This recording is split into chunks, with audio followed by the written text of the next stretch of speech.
କେଉଁ ଚାରି ଦଳ ଖେଳିବେ ପ୍ଲେ ଅଫ୍ ଇରଫାନ ପଠାନଙ୍କ ଭବିଷ୍ୟବାଣୀ।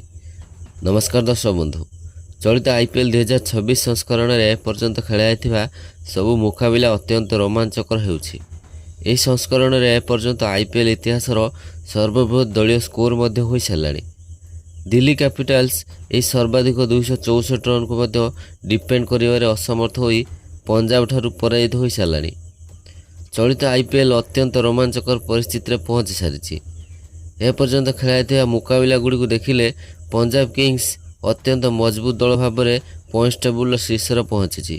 ଏହା ତଳକୁ RCB ଏବଂ ତାଙ୍କ ପରେ SRH, RR, GT, CSK, DC ଥିବାବେଳେ 5 ଥରର IPL ଟାଇଟଲ ବିଜେତା ମୁମ୍ବାଇ ଇଣ୍ଡିଆନ୍ସ ପଏଣ୍ଟସ୍ ତାଲିକାର ନବମ ସ୍ଥାନରେ ଥିବାବେଳେ କୋଲକାତା ନାଇଟ୍ ରାଇଡର୍ସ ଅଷ୍ଟମ ଏବଂ ଲକ୍ଷ୍ନୌ ପଏଣ୍ଟସ୍ ତାଲିକାର ଅନ୍ତିମ ତଥା ଦଶମ ସ୍ଥାନରେ ରହିଛି।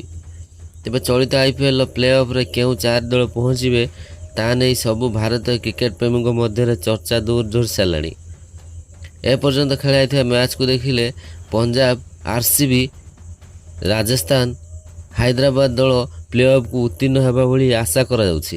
କାହିଁକିନା ଏହି ଚାରି ଦଳ ଏପର୍ଯ୍ୟନ୍ତ ଖେଳିଥିବା ନିଜ ନିଜର ମୁକାବିଲାରେ ଦମଦାର ପ୍ରଦର୍ଶନ ଜାରି ରଖି ପଏଣ୍ଟସ୍ ତାଲିକାର ଶୀର୍ଷ ଚାରି ଦଳ ଭାବରେ ବିରାଜମାନ ଅଛନ୍ତି।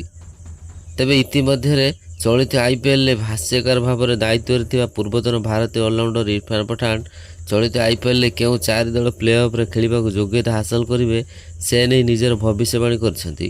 ତେବେ କେଉଁ ଦୁଇ ଦଳ ଚଳିତ IPLର ଫାଇନାଲରେ ପହଞ୍ଚି ପାରିବେ ସେ ନେଇ ମଧ୍ୟ ଭବିଷ୍ୟବାଣୀ କରିଛନ୍ତି ଇରଫାନ ପଠାନ। କ୍ରିକବଜ୍କୁ ସାକ୍ଷାତକାର ଦେଇ କହିଥିବା ଭବିଷ୍ୟବାଣୀରେ କେଉଁ ଚାରି ଦଳଙ୍କ ବିଷୟରେ କହିଛନ୍ତି ଇରଫାନ ପଠାନ ତାହା ଜଣାଇବୁ ଏହି ଭିଡ଼ିଓରେ। କିନ୍ତୁ ଏହା ପୂର୍ବରୁ ଯଦି ଆପଣମାନେ ଇରଫାନ ପଠାନଙ୍କର କମେଣ୍ଟ୍ରି ପସନ୍ଦ କରନ୍ତି ତାହେଲେ ଦୟାକରି ଭିଡ଼ିଓକୁ ଲାଇକ୍ କରିଦିଅନ୍ତୁ ଏବଂ ଆପଣଙ୍କ ମତରେ ଏଥରର IPLର ଟାଇଟଲ କେଉଁ ଦଳ ହାତେଇବ ଦୟାକରି ନିଜର ମୂଲ୍ୟବାନ ମତାମତ କମେଣ୍ଟ କରି ଜଣାନ୍ତୁ। ତେବେ ଆସନ୍ତୁ ଜାଣିବା ସମ୍ପୂର୍ଣ୍ଣ ଖବର। ଦର୍ଶକ ବନ୍ଧୁ, ଇରଫାନ ପଠାନ କ୍ରିକବଜ୍କୁ ସାକ୍ଷାତକାର ଦେଇ କହିଥିଲେ ଏଥରର IPL ବାକି ସିଜିନ୍ ଠାରୁ ବହୁତ ଅଲଗା। ଏଥର IPLରେ ବ୍ୟାଟିଂ ବହୁତ ଉଚ୍ଚକୋଟୀର ହେଉଛି, ଯାହା ଦେଖିବାକୁ ଅତ୍ୟନ୍ତ ମଜା ଲାଗୁଛି। ଛକା ଚୌକାର ବର୍ଷା ହେଉଛି, ଯାହା ଦର୍ଶକଙ୍କ ମନ ଜିଣିବାରେ ଲାଗିଛି। ଏଥରର IPLରେ ପୂର୍ବରୁ IPLରେ ନିଜର ଦବଦବା ରଖିଥିବା ଚେନ୍ନାଇ, ମୁମ୍ବାଇ, କଲିକତା ଭଳି ଦଳମାନେ ଅତ୍ୟନ୍ତ ପଛରେ ରହିଛନ୍ତି। କିନ୍ତୁ ପଞ୍ଜାବ, RCB, ହାଇଦ୍ରାବାଦ ଭଳି ଦଳମାନେ ନିଜର ଡୋମିନେସନ୍ ଜାରି ରଖିଛନ୍ତି। ପଞ୍ଜାବ କିଙ୍ଗସ୍ ଯେଉଁଭଳି ଖେଳ ଜାରି ରଖିଛି ତାହା ଏକ ଅଲଗା ପ୍ରକାରର ଖେଳ। ପଞ୍ଜାବର ବ୍ୟାଟିଂ ଏକ ଅଲଗା ସ୍ତରର ବ୍ୟାଟିଂ। କୌଣସି ବି ଟାର୍ଗେଟକୁ ସେମାନେ ପିଛା କରିବାର କ୍ଷମତା ରଖିଛନ୍ତି, ଯେମିତିକି ଦିଲ୍ଲୀ କ୍ୟାପିଟାଲ୍ସ ବିରୁଦ୍ଧ ମ୍ୟାଚ୍ରେ ସେମାନେ କରି ଦେଖାଇଛନ୍ତି। ଅଧିନାୟକ ଭାବେ ଶ୍ରେୟସ ଆୟାର ଚଳିତ IPL ସଂସ୍କରଣର ସବୁଠାରୁ ସଫଳତମ ବ୍ୟାଟ୍ସମ୍ୟାନ୍ ଭାବେ ବିବେଚିତ ହୋଇଛନ୍ତି। ତାଙ୍କ ଥିବା ଯାଏଁ ପଞ୍ଜାବ ହାରିବା କଥା ମଧ୍ୟ ମନକୁ ଆସୁନାହିଁ। ଏହା ତଳକୁ RCB ମଧ୍ୟ ଏଥର ସଫଳ ଦଳ ଭାବରେ ଖେଳ ପ୍ରଦର୍ଶନ କରୁଛି। RCB ତାର ପୁରୁଣା ଖେଳ ଦେଖାଇବାରେ ଲାଗିଛି, ଯାହା ସେମାନେ ଗତ ସିଜିନ୍ରେ ପ୍ରଦର୍ଶନ କରି IPL ଟ୍ରଫି ହାତେଇବାରେ ସଫଳ ହୋଇଥିଲେ। ଅଧିନାୟକ ଭାବେ ରଜତ ପାଟିଦାର ଦମଦାର ପ୍ରଦର୍ଶନ ଦେଖାଉଥିବା ବେଳେ କିଙ୍ଗ କୋହଲି ମଧ୍ୟ ପୁଣି ଥରେ ସେ କାହିଁକି ଏତେ ପପୁଲାର ତାହା ଦେଖାଇଛନ୍ତି। ତେବେ ଏଥରର IPL ଟ୍ରଫି ଜିତିବା ପାଇଁ RCB ଦମଦାର ପ୍ରଦର୍ଶନ ଜାରି ରଖିଛି। ତେବେ କ୍ରିକେଟ ଏକ ଅନିଶ୍ଚିତତାର ଖେଳ।